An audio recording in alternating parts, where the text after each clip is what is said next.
Zoom करियो उल्टा आवाज तो नहीं होई इधर इधर निकलो काजा मोरे एने के तन करी काजा नहीं ओने देख करबो न खाली अच्छा नहीं देखे करेगा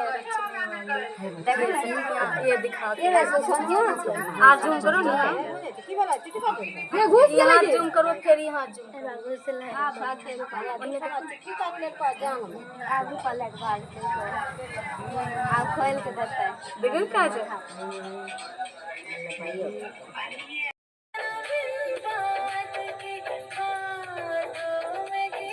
हेलो दोस्तों, देखिए मेरे भाभी को मेहंदी लग रहा है।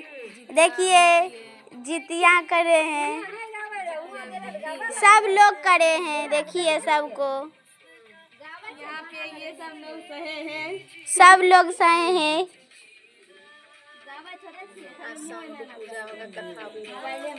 आज शाम को पूजा होगा, कथा भी सुनिए। सुख से रहती थी और दोनों एक ही गांव में रहा करती।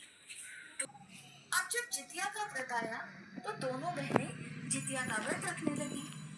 दुखिया सुखिया के घर में काम किया करती थी। व्रत के दिन दुखिया ने सुखिया के घर जो चावल फटका उससे जो खुर्दी निकली या भूसा निकला उसे तो उसने अपने लिए रख लिया और साफ चावल सुखिया को दे दिए। फिर साग को चुना, पत्तियों को डंठल से अलग किया, बढ़िया वाला साग सुखिया के लिए रख दिया और जो डंठल था वो अपने लिए रख लिया। अब दुखिया ने सुखिया के घर का सारा खाना बना दिया और अपने घर चावल की खुर्दी और साग की डंठल लेकर चली गई बनाने के लिए। खुर्दी का चावल और साग की डंठल बनाकर वो खाना उसने अपने बच्चों को खिलाया और खुद भी खाया। बूढ़ी माई ने कहा, बेटा मैं हूँ, दरवाजा खोलो। दुखिया ने उठकर दरवाजा खोला और पूछा कि अम्मा आपको क्या चाहिए? इतनी रात में आप यहाँ किस लिए आई हो? बूढ़ी माई कहने लगी, बेटा मुझे बहुत जोर से भूख लगी है, कुछ खाने को हो तो दे दो। दुखिया उसे घर के अंदर ले गई और कहने लगी, माँ जी हम लोग बहुत गरीब हैं, आज मैंने खुर्दी का चावल और साग का डंठल बनाया है। तो बूढ़ी माई कहने लगी, हाँ हाँ क्यों नहीं खाएंगे, मुझे तो बहुत जोर से भूख लगी है, मैं वही खा लूंगी। तब दुखिया घर के अंदर गई और खुर्दी का चावल मैंने खाना खाने के बाद कहा कि मुझे अच्छे से कुछ दिखाई नहीं देता, तो दुखिया कहने लगी, माँ जी कोई बात नहीं, आप आज रात यहीं पर सो जाइए, सुबह अपने घर चली जाना। तो बूढ़ी माई दुखिया के घर में ही सो गई। बूढ़ी माई बोली, बेटा मुझे पैखाना जाना है, कहाँ जाऊँ?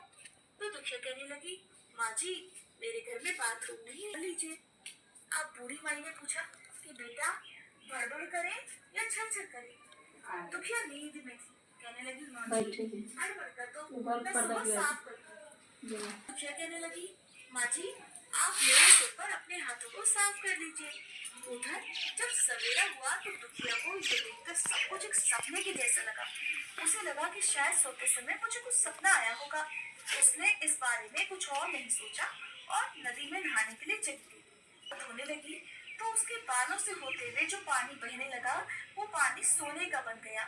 आसपास की सारी महिलाएं ये देखकर हैरान हो गई और कहने लगी, अरे तुम्हारे बालों से तो सोने का पानी गिर रहा है, क्या बात है? फिर तो दुखिया को रात की सारी बात याद आई। वो दौड़ कर अपने घर की ओर भाग कर गई। ये सोचकर जब वो अपने घर में गई तो देखा कि घर के हर कोने में ढेर सारा सोना बिखरा पड़ा हुआ है। ये सब देखकर दुखिया बहुत खुश हो गई और जिमुत वाहन भगवान की ही कृपा है, ये सब जो माता का रूप धारण करके मेरे घर आए और मुझे इतना आशीर्वाद देकर गए। इस तरह दुखिया अमीर हो गई और अब उसने सुखिया के घर जाकर काम करना भी बंद कर दिया। इधर दुखिया जब अपना व्रत पूरा कर झूठ बोलती हो तो बच्चा कहने लगा, नहीं नहीं मौसी मैं झूठ नहीं बोल रहा।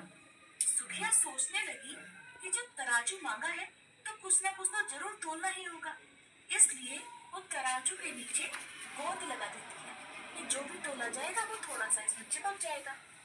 दुखिया इधर जब तराजू पर सोना तोलने लगी तो कुछ सोने के टुकड़े उस गोंद में चिपक गए। उधर जिमुत वाहन ने उनसे पूछा तो वृद्धा ने रोते हुए कारण बताया कि मैं नागवंशी स्त्री हूँ और मेरा एक ही पुत्र है। पक्षीराज गरुड़ के समक्ष नागों ने उन्हें प्रतिदिन खाने के लिए एक नाग सौंपने की प्रतिज्ञा की हुई है और आज मेरे पुत्र की बलि का दिन है, इसलिए मैं बहुत परेशान हूँ। तब जीमूत वाहन ने वृद्धा को ढांढस बंधाते हुए कहा, तुम चिंता मत करो और डरो भी मत, क्योंकि मैं तुम्हारे पुत्रों के प्राणों की रक्षा करूंगा। आज उसके बदले मैं खुद अपने आप को उसके लाल कपड़े में ढककर बत्ती शिला पर लेट जाऊंगा। ऐसा कहकर जीमूत वाहन ने पुत्र के हाथ से लाल कपड़ा ले लिया और वे अकेले चुनी हुई बत्ती शिला पर लेट गए आए और वह लाल कपड़े में ढके हुए जीमूत वाहन को पंजे में दबोचकर पहाड़ की ऊंची चोटी पर जाकर बैठ गए। अपने चंगुल में गिरफ्तार प्राणी की आंख में आंसू और मुंह से चीख पुकार निकलती हुई ना देखकर गरुड़ जी बड़े आश्चर्य में पड़ गए। उन्होंने जीमूत वाहन से उनका परिचय पूछा। जीमूत वाहन ने सारा वृतांत सुना दिया। तब गरुड़ जी जीमूत वाहन के बहादुरी और प्राण रक्षा करने में खुद को बलिदान देने की हिम्मत से बहुत प्रभावित हुए। प्रसन्न होकर गरुड़ जी ने उन्हें जीवन दान दे दिया तथा नागों की बलि ना लेने का भी आशीर्वाद दिया। इस प्रकार जीमूत वाहन के अदम्य साहस से नाग जाति की रक्षा हुई और तब से जीमूत वाहन को भगवान के रूप में पूजा जाने लगा और तभी से पुत्र की रक्षा करने के लिए जीमूत वाहन भगवान की पूजा की प्रथा शुरू हो गई। आश्विन कृष्ण अष्टमी के दिन प्रदोष काल में पुत्रवती महिलाएं जीमूत वाहन भगवान की पूजा करती हैं।